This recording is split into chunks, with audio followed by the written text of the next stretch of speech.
Welcome to my TV. ఈనాటి వార్తల్లోని ముఖ్యాంశాలు.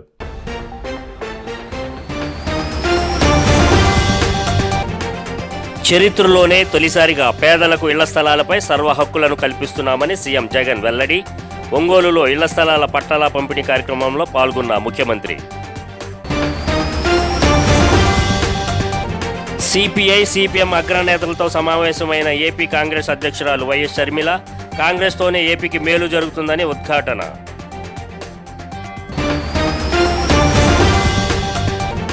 బీఆర్ఎస్ ఎమ్మెల్యే లాస నందిత కన్నుమూత. రోడ్డు ప్రమాదంలో ప్రాణాలు కోల్పోయిన ఎమ్మెల్యే. హైదరాబాద్ ఓఆర్ఆర్పై ప్రమాదానికి గురైన ఎమ్మెల్యే కారు. ఏళ్ల నాటి సమస్యకు పరిష్కారం. గాజువాక శివారు వడ్లపూడి రైల్వే గేట్ పై వంతెన నిర్మాణానికి భూమి పూజ చేసిన మంత్రి అమర్నాథ్. వివరాల్లోకి వెళ్తే, చరిత్రలోనే తొలిసారి పేదలకు ఇంటి స్థలాల రిజిస్టర్డ్ కన్వీనియన్స్ డీడ్స్ అందజేస్తున్నామని, తద్వారా లబ్ధిదారులకు ఇళ్ల స్థలాలపై సర్వ హక్కులు కల్పిస్తున్నామని, మరో మంచి పనికి ఒంగోలు నుంచి శ్రీకారం చుడుతున్నట్లు సీఎం జగన్మోహన్ రెడ్డి తెలిపారు. ప్రతి అడుగు పేదల సంక్షేమం కోసం వేశామని, ఈ 58 నెలల్లో పేదల బతుకులు మారాలని అడుగులు వేశామన్నారు. దేశ చరిత్రలోనే 31 లక్షల మంది పేదలకు ఇళ్ల పట్టాలు ఇచ్చామని, పేదలకు ఒక న్యాయం, పెద్దలకు ఒక న్యాయం ఉండకూడదని ఈ నిర్ణయం తీసుకున్నామని సీఎం జగన్ పేర్కొన్నారు. ప్రకాశం జిల్లా ఒంగోలు మున్సిపల్ కార్పొరేషన్ పరిధిలో 20,840 మంది పేద అక్క చెల్లెమ్మలకు సర్వ హక్కులతో రిజిస్టర్ చేసిన ఇంటి స్థలం, భూ బదిలీ పత్రం, కట్టడానికి ఇల్లు కూడా మంజూరు చేసి ఆ పత్రాలు కూడా పంపిణీ సీఎం జగన్ ప్రారంభించారు. దీంతోపాటు నవరత్నాలు, పేదలందరికీ ఇళ్లు కింద రాష్ట్ర వ్యాప్తంగా ఉచితంగా పంపిణీ చేసిన 31.19 లక్షల ఇళ్ల స్థలాలను పేదల అక్క చెల్లెమ్మల పేరు మీదుగానే సంపూర్ణ హక్కులు కల్పిస్తూ రిజిస్ట్రేషన్ కూడా చేసి కన్వీనియన్స్ డీడ్స్ అందించే కార్యక్రమాన్ని సీఎం జగన్ ఒంగోలు వేదికగా లాంఛనంగా ప్రారంభించారు. ఒక్క పేదవాడికి కనీసం 1 సెంటు స్థలం ఇచ్చిన పాపాన పోలేదు. ఒక పేదవాడికి కనీసం 1 ఇంటి స్థలం ఇచ్చిన పరిస్థితులే లేవు. కానీ మనం ఇళ్ల స్థలాలు ఇవ్వడానికి అడుగులు ముందుకు వేస్తే వీల్లేదని అక్కస్తూ చంద్రబాబు నాయుడు గారు ఆయన వేయించిన కేసులు ఎన్నో తెలుసా? పేదలకు మీ బిడ్డ ఇళ్ల స్థలాలు ఇవ్వడానికి, ఇల్లు కట్టడానికి అడుగులు ముందుకు వేస్తే రాక్షసుల్లా అడ్డుకునేందుకు చంద్రబాబు నాయుడు గారు ఆయన మనుషులు వేసిన కేసులు ఎన్నో తెలుసా? 1 కాదు, 2 కాదు, ఏకంగా 1191 కేసులు వేశారు ఈ దుర్మార్గులు. 1191 కేసులు వేశారు ఈ దుర్మార్గులు. కేవలం మీ బిడ్డ నా అక్క. విపక్ష ఇండియా కూటమి రాష్ట్రాల వారీగా సీట్ల సర్దుబాటు చేసుకుంటూ వస్తుంది. ఇండియా కూటమిలో ప్రధాన పార్టీగా ఉన్న కాంగ్రెస్ తన మిత్రపక్షాలతో వివిధ రాష్ట్రాలలో సీట్ల పెంపకంపై చర్చలు జరుపుతుంది. ఏపీలో రాష్ట్ర కాంగ్రెస్ అధ్యక్షురాలు వైఎస్ షర్మిల సిపిఐ సిపిఎం అగ్రనేతలతో సమావేశమయ్యారు. సిపిఐ నుంచి రామకృష్ణ, జల్లి విల్సన్, అక్కినేని వనజ, నాగేశ్వరరావు, సిపిఎం నుంచి శ్రీనివాసరావు, వెంకటేశ్వరరావు, గఫూర్లు హాజరయ్యారు. ఏపీలో మొత్తం 175 అసెంబ్లీ స్థానాలు, 25 ఎంపీ స్థానాలలో పోటీ చేస్తామని షర్మిల ఇప్పటికే ప్రకటించారు. అయితే ఇండియా కూటమిలోని భాగస్వామ్య పక్షాలను కూడా దృష్టిలో ఉంచుకొని మిత్రపక్షాలకు సీట్ల కేటాయింపుపై చర్చించారు. దీనిపై షర్మిల ట్వీట్ చేశారు. ఆంధ్ర రాష్ట్ర హక్కుల కోసం పోరాడే ఏకైక పార్టీ కాంగ్రెస్ పార్టీ అని అన్నారు. ఈ ప్రయాణంలో భాగంగా వామపక్షాలతో పొత్తు, ఉమ్మడి పోరాటం సాగించే అంశాలపై చర్చ జరిగిందని, కలిసికట్టుగా పోరాటాలు చేస్తే ఏదైనా సాధ్యమన్నారు. ఉమ్మడి కార్యాచరణ, సీట్ల సర్దుబాటుపై త్వరలోనే నిర్ణయం తీసుకుంటామని, రాష్ట్రంలోని అధికార ప్రతిపక్షాలు బీజేపీకి బానిసలుగా మారి హక్కులను కాలరాస్తున్నాయని ఆమె ఆరోపించారు. బీజేపీతో రాష్ట్రం కోసం పొత్తు పెట్టుకున్నాం, ఎన్డీఏలో చేస్తున్నామని చెబుతున్నారు. ఏ బీజేపీ అయితే రాష్ట్రానికి ద్రోహం చేసిందో ప్రజలందరూ తీవ్రమైన ఆగ్రహంతో ఉన్నారు. దేశంలో ఏ రాష్ట్రంలో కూడా ఇంత నాసిరకంగా బీజేపీ లేదు. ఇక్కడ 1% ఓట్లు కూడా లేవు వాళ్ళకి. అసలు ప్రజలు పూర్తిగా తిరస్కరించి చెత్తపొట్లు వేశారు కాంగ్రెస్ని. బీజేపీని క్షమించండి, బీజేపీని చెత్తపొట్టలు వేసేసారు. అలాంటి బీజేపీతో కలిసి రాష్ట్ర భవిష్యత్తు కోసం మేము ఎన్డీఏలో చేస్తున్నామని చెప్పారంటే చంద్రబాబు నాయుడు గారు అంటున్నారంటే ఇది సిగ్గుచేటైనటువంటి విషయం. అలాంటి బీజేపీతో ఎందుకు కలుస్తున్నారో చంద్రబాబు నాయుడు గారు వివరణ ఇవ్వాలి, సంజాయిషి ఇవ్వాలి. ఈ రాష్ట్ర ప్రజలకి బోన్లో నిలబడి సంజాయిషి ఇవ్వాలి. 2019లో ఆయనే దేశం అంతా తిరిగి చీకొట్టాడు బీజేపీని. అలాంటి వాళ్ళు ఈరోజు ఎట్లా ఆంధ్ర రాష్ట్రానికి సంబంధించిన విభజన హక్కుల్లో ఏ ఒక్కటి కూడా మనము ఇంతవరకు పొందుకోలేకపోయాం. దానికి కారణం, ముఖ్య కారణం కేంద్రంలో అధికారంలో ఉన్న బీజేపీ పార్టీ. కాంగ్రెస్ పార్టీ ఆ రోజున 5 సంవత్సరాలు స్పెషల్ స్టేటస్ అన్న వాగ్దానం ఇస్తే దాన్ని బీజేపీ పార్టీ 5 సంవత్సరాలు సరిపోవు. Secunderabad cantonment MLA Lasya Nanditha road ప్రమాదంలో చనిపోయారు. ఆమె ప్రయాణిస్తున్న కారు హైదరాబాద్ ఓఆర్ఆర్పై ప్రమాదానికి గురైంది. ఈ ఘోర ప్రమాదంలో ఎమ్మెల్యే అక్కడికక్కడే ప్రాణాలు కోల్పోయారు. ఆమె పిఏ ఆకాష్ తీవ్రంగా గాయపడ్డారని తెలుస్తుంది. సమాచారం అందుకున్న పోలీసులు ఘటనా స్థలానికి చేరుకున్నారు. ప్రమాద తీవ్రతకు ఆమె కారు ముందు భాగం బాగా దెబ్బతింది. ఈ ఘటనకు సంబంధించిన పూర్తి వివరాలు తెలియాల్సి ఉంది.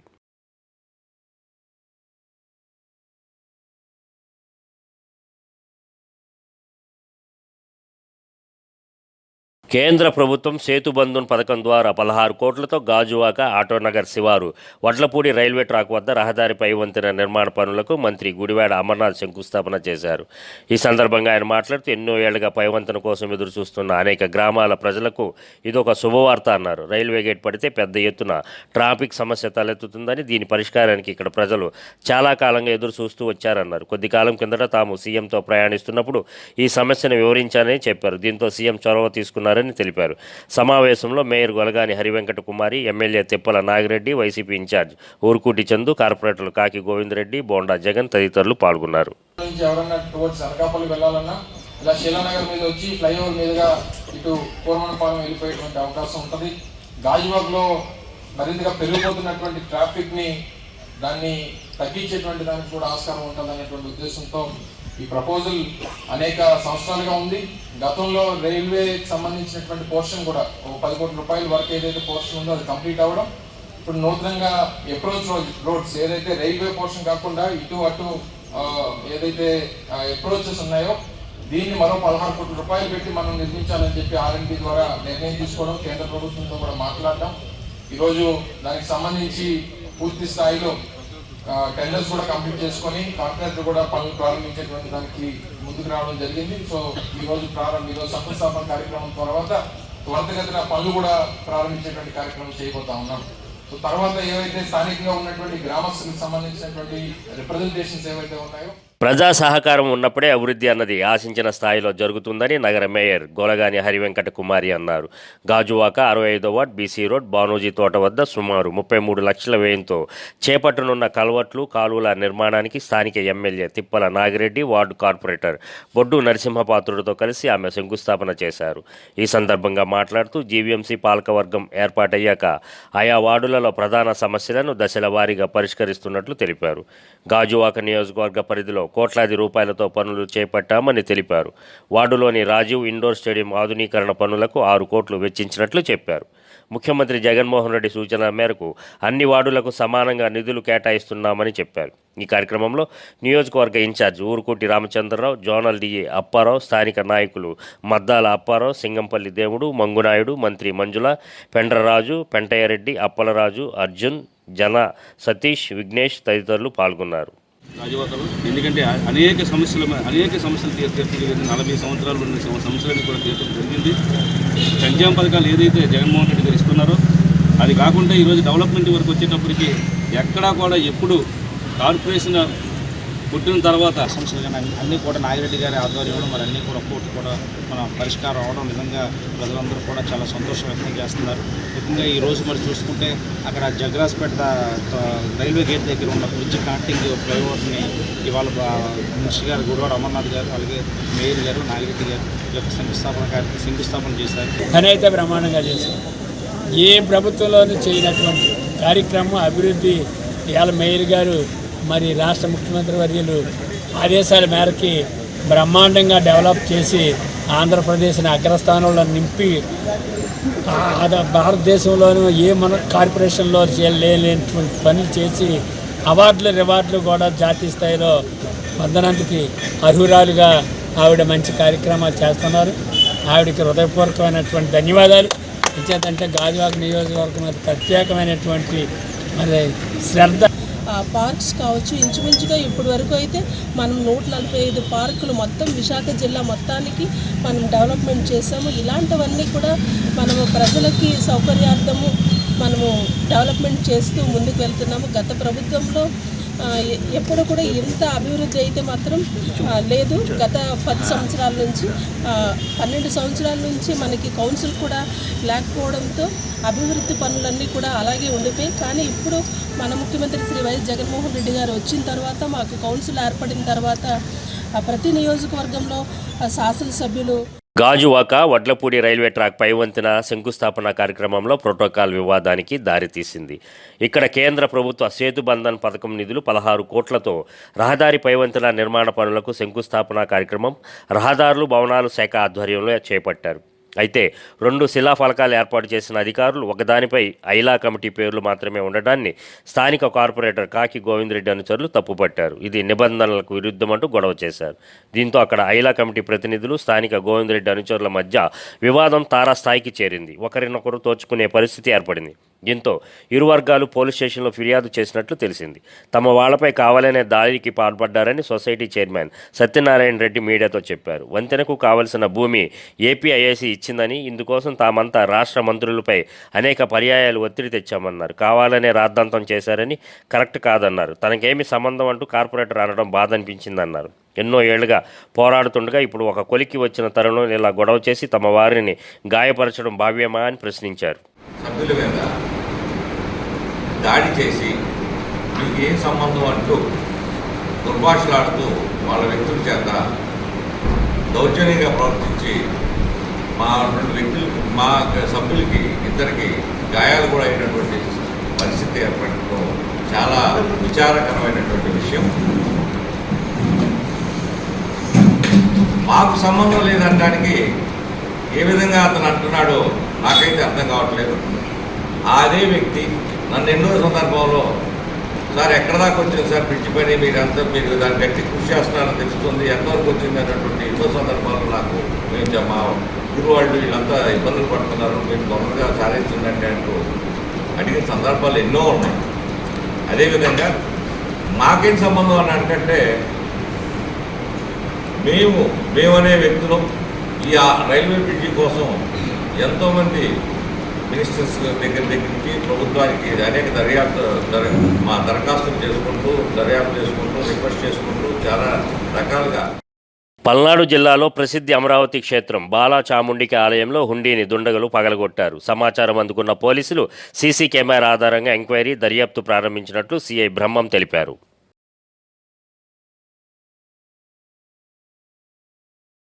గుంటూరు జిల్లా మంగళగిరిలో మైనారిటీ సదస్సుకు సంబంధించిన ఫ్లెక్సీలను మంగళగిరి తాడేపల్లి నగరపాలక సంస్థ అధికారులు తొలగించడంపై మైనారిటీ సోదరులు ఆగ్రహం వ్యక్తం చేశారు. ఇదే సమయంలో మైనారిటీలపై నగరపాలక సంస్థ సిబ్బంది బుర్రముక్కు అవినాష్ రెడ్డి కులంను దూషిస్తూ పౌరుష పదజాలం వాడటంతో తీవ్ర ఆగ్రహంతో రగిలిపోయారు. సదరు వ్యక్తిపై చర్యలు తీసుకోవాలని మంగళగిరి పట్టణ పోలీస్ స్టేషన్లో ఫిర్యాదు చేశారు. మంగళగిరిలో వైసీపీ గత నెలలో నిర్వహించిన బీసీ సభ కోసం నాడు ఏకంగా షాపులను మూయించి భారీ తోరణాలు ఏర్పాట్లు చేసి ఫ్లెక్సీలు కట్టిన నగరపాలక సంస్థ అధికారులకు కనిపించలేదా అంటూ ప్రశ్నించారు. బీసీ సదస్సు పేరుతోటి మంగళగిరి మొత్తం కూడా తోరణాలు కట్టి ఫ్లెక్సీలు కట్టి, ముఖ్యంగా మంగళగిరి మెయిన్ బజార్లో ఉన్న షాపులన్నీ కూడా మూసివేసి అడ్డంగా ఫ్లెక్సీలు కట్టి సభ నిర్వహించడం జరిగింది. దాన్ని మంగళగిరి నియోజకవర్గంతో పాటుగా రాష్ట్రంలోని ప్రజలందరూ కూడా చూడటం జరిగింది. మేము తెలుగుదేశం పార్టీ తరఫున, నారా లోకేష్ గారి తరఫున, ముఖ్యంగా మంగళగిరి నియోజకవర్గం మైనార్టీ సోదరుల తరఫున వైఎస్ఆర్ కాంగ్రెస్ పార్టీ నాయకుల్ని, ముఖ్యంగా ఎంటీఎంసీ కమిషనర్ గారిని, ఏదైతే టౌన్ ప్లానింగ్ అధికారులు ఈ సోకాల్డ్ రమేష్, అశోక్, అవినాష్ రెడ్డి. గుంటూరు జిల్లా మంగళగిరిలోని ఎయిమ్స్ హాస్పిటల్ను ప్రధాని మోదీ జాతికి అంకితం చేయనున్నారని ఎయిమ్స్ డైరెక్టర్ సీఈఓ మేధనా బంద్కారు తెలిపారు. ఈ నెల 25వ తేదీన జరిగే కార్యక్రమంలో గవర్నర్ మన్సుఖ్ మాండవీయ, భారతీ పవార్లతో పాటు రాష్ట్ర వైద్య శాఖ మంత్రి విడుదల రజని తదితరులు ఎయిమ్స్ జాతికి అంకిత కార్యక్రమంలో పాల్గొంటారని తెలిపారు. 183.11 ఎకరాల భూమిని ఏర్పాటు చేశారని, దీనికి స్థానిక ప్రభుత్వం అవకాశం కల్పించిందన్నారు. ఇక్కడ ఆసుపత్రి, మెడికల్ ల్యాబ్, ఫ్యాకల్టీలతో పాటు వ్యాయామశాల సంబంధించి పరికరాలు ఉంటాయన్నారు. డాక్టర్ Bharti Pravin Pawat,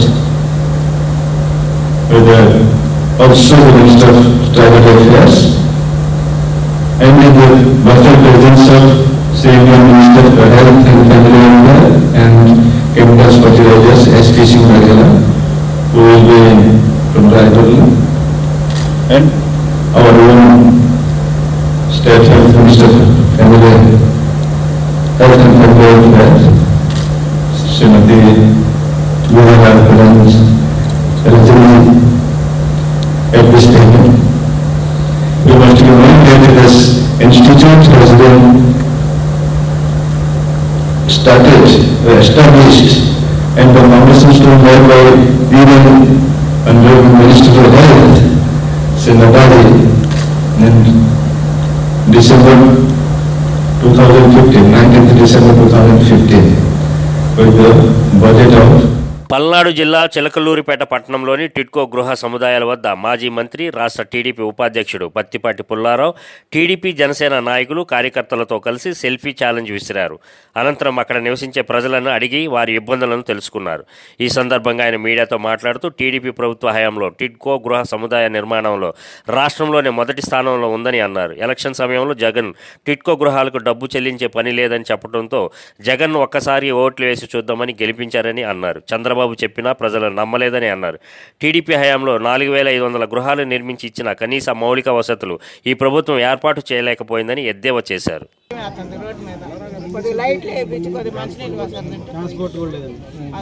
కొత్త వాళ్ళు వస్తున్నారు ఇళ్ళలోకి, ఇల్లు గల్లోళ్ళు ఎవరో అసలు వాళ్ళు ఎవరో తెలియట్లేదు. అదేనంటే మాదే ఇల్లు అంటున్నారు, వేరే వాళ్ళు అందరూ వస్తున్నారు. మేము కాపురాలు ఉండే వాళ్ళకి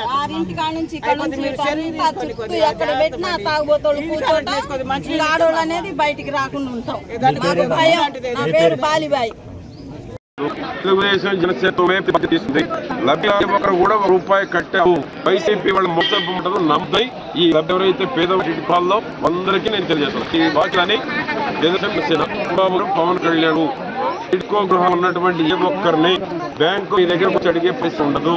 మొత్తం ప్రభుత్వమే చెల్లిస్తుంది. ఎవరు కూడా వైసీపీ వాళ్ళ అబద్ధాలు మోసం నమ్మొద్దని కూడా తెలియజేస్తారు. ముఖ్యమంత్రి వైఎస్ జగన్మోహన్ రెడ్డి అభివృద్ధికి సంక్షేమానికి పెద్దపీట వేస్తున్నారని శాసనసభ్యులు అన్నంరెడ్డి అదీప్రాజ్ అన్నారు. పెందుర్తి మండలం రాంపురం గ్రామంలో ఆరోగ్య కేంద్రం, రైతు భరోసా కేంద్రాన్ని ఆయన ప్రారంభించారు. ఈ సందర్భంగా ఆయన మాట్లాడుతూ గ్రామస్తులకు మెరుగైన వైద్య సేవలు అందించడానికి ఆరోగ్య కేంద్రాలు తీసుకొచ్చారని తెలియజేశారు.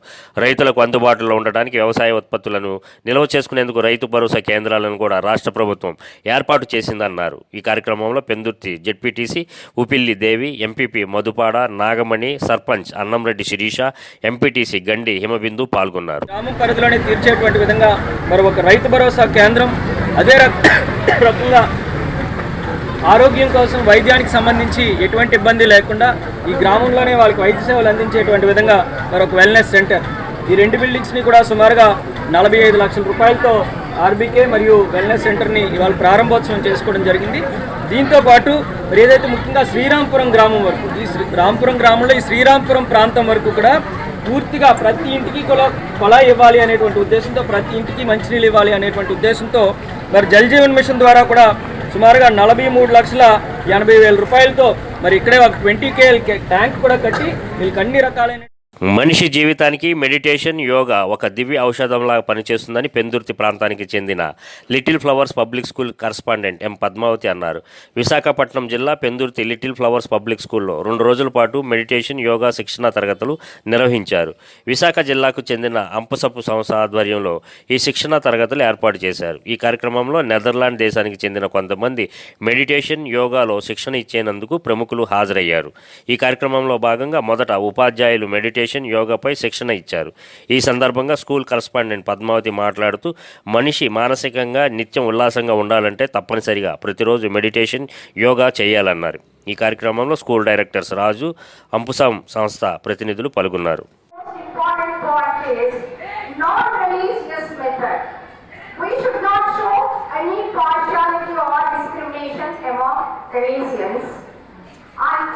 Relaxed awareness it creates, and we really completely leave our stress.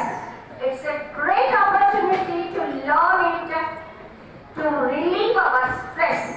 Okay, and we can develop self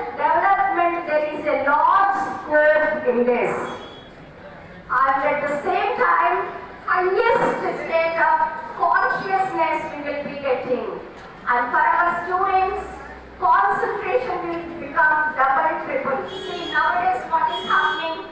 Srikakulam జిల్లా సోంపేట మండలం జింకిభద్ర గ్రామానికి శ్రీశైల మల్లన్న తలపాగా చేరుకుంది. మహాశివరాత్రి సందర్భంగా శ్రీశైలం మల్లన్న పెళ్లి కుమారుడిగా ముస్తాబవుతారు. ఈ కళ్యాణ వేడుకకు శ్రీకాకుళం జిల్లా చాపర గ్రామం శివ దందాసి స్వామివారి ఆధ్వర్యంలో చేనేత మగ్గంపై 365 మూరల తలపాగా తయారు చేశారు. తయారు చేసే సమయంలో నియమ నిష్టలతో ఉపవాసంతో ఉంటారు. ఈ తలపాగా ఈరోజు జింకిభద్ర గ్రామం చేరుకుంది. శివస్వాములు మరియు నగర సంకీర్తన భక్తులు ఘనస్వాగతం పలికారు. ఓం నమ శివాయ అంటూ శివనామస్మరణతో గ్రామమంతా ఊరేగించారు. శివరాత్రి 3 రోజుల ముందుగా గ్రామోత్సవాన్ని నిర్వహించి స్వామివారికి తలపాగా సమర్పిస్తారు. ఈ తలపాగా చేయడం తమ అదృష్టమని, పూర్వజన్మ సుకృతమని గ్రామస్తులు తెలియజేశారు. ఈ కార్యక్రమం మాన్యం శివదండస్ గారి ఆధ్వర్యంలో ఈ శ్రీశైలం తలపాగా కార్యక్రమం చేశాము. కార్తీకంలో ప్రారంభించాము. 365 మూర స్వామివారికి అర్పించడానికి అనేసి ఉపవాసంతో అందరూ దానికి సహకరించి తయారు చేయడం అయింది. అది ఒక 5 ఊర్లు తిప్పుతామని మొక్కు అనమాట. నిన్న కొరసవాడ, బోరగాం, పాతపట్నం తిప్పాము. ఈరోజు జింకిభద్ర, సోంపేట చూసి బ్రాహ్మణతర్లా చూసి క్లోజ్ చేస్తాం సార్. ఈ 6వ తేదీ శివరాత్రి బయలుదేరుతున్నాము. 8వ తేదీ నైటు స్వామివారికి అర్పిస్తాము. శ్రీకాకుళం జిల్లా ఇచ్చాపురంలో దివంగత కింజారపు ఎర్రంనాయుడు జయంతి సందర్భంగా ఇచ్చాపురం బస్టాండు మరియు బజార్ జంక్షన్ వద్ద ఉన్న ఎర్రంనాయుడు విగ్రహాలకు ఇచ్చాపురం తెలుగుదేశం శ్రేణులు పూలమాలలతో అలంకరించి ఘనంగా నివాళులర్పించారు. ఈ కార్యక్రమంలో పట్టణ తెలుగుదేశం పార్టీ అధ్యక్షులు కాళ్ళ ధర్మారావు, మాజీ ఎంపీటీసీ దక్కత ఢిల్లీరావు, జిల్లా మహిళా కార్యదర్శి ఆసి లీలారాణి, జానీ, కృష్ణ తదితర పార్టీ ముఖ్య నేతలు, కార్యకర్తలు పాల్గొన్నారు.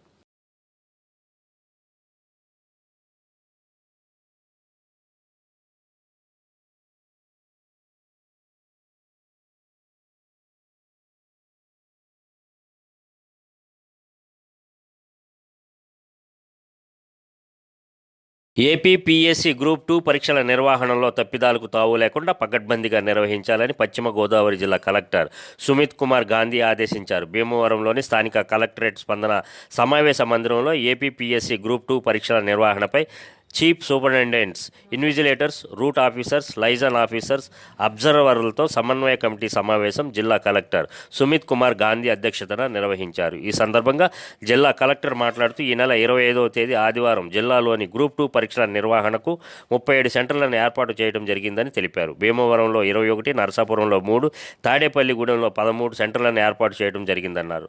ఆబ్జెక్టివ్ విధానంలో ఆఫ్లైన్లో నిర్వహించనున్న పరీక్షలకు 14,546 మంది హాజరు కానున్నారని, ఉదయం 10:30 గంటల నుండి మధ్యాహ్నం 1 గంట వరకు పరీక్షలు నిర్వహించడం జరుగుతుందని తెలిపారు. ప్రతి సెంటర్కి ఒక చీఫ్ సూపరింటెండెంట్ అపాయింట్ చేయడం జరిగింది. Chief superintendent is a bench incharge. So అతను బేసిక్లీ లైజన్ ఆఫీసర్ నుంచి పేపర్ తీసుకుని and he will be basically coordinating everything. He will monitoring invigilators.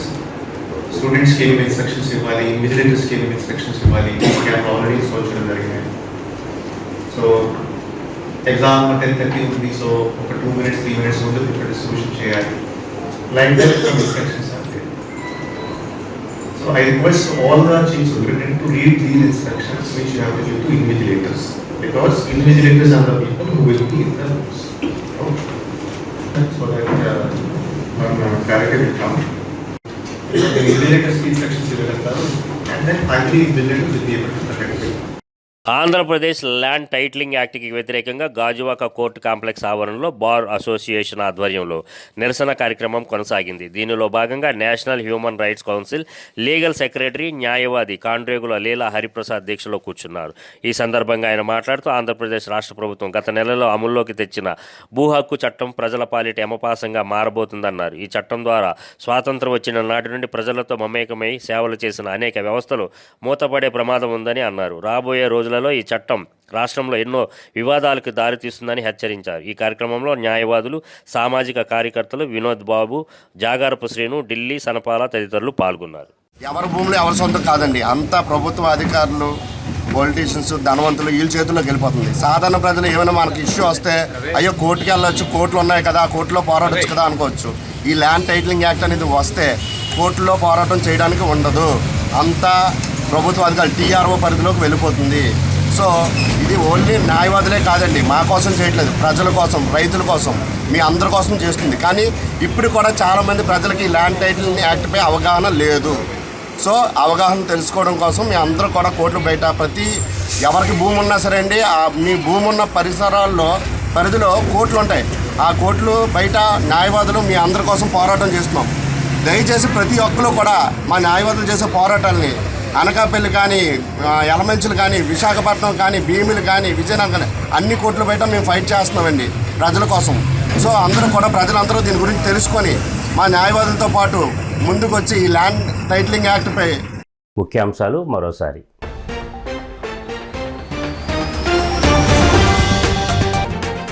చరిత్రలోనే తొలిసారిగా పేదలకు ఇళ్ల స్థలాలపై సర్వ హక్కులను కల్పిస్తున్నామని సీఎం జగన్ వెల్లడి. ఒంగోలులో ఇళ్ల స్థలాల పట్టాల పంపిణీ కార్యక్రమంలో పాల్గొన్న ముఖ్యమంత్రి. సిపిఐ, సిపిఎం అగ్రనేతలతో సమావేశమైన ఏపీ కాంగ్రెస్ అధ్యక్షురాలు వైఎస్ షర్మిల. కాంగ్రెస్తోనే ఏపీకి మేలు జరుగుతుందని ఉద్ఘాటన.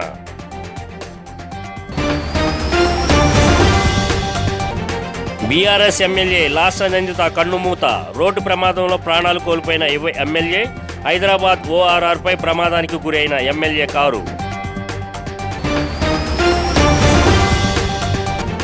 ఏళ్ల నాటి సమస్యకు పరిష్కారం. గాజువాక శివారు వడ్లపూడి రైల్వే గేట్ పై వంతెన నిర్మాణానికి భూమి పూజ చేసిన మంత్రి అమర్నాథ్. ఈ వార్తలు ఇంతటితో సమాప్తం. మరో బులెటిన్లో మరలా కలుద్దాం. అంతవరకు సెలవు.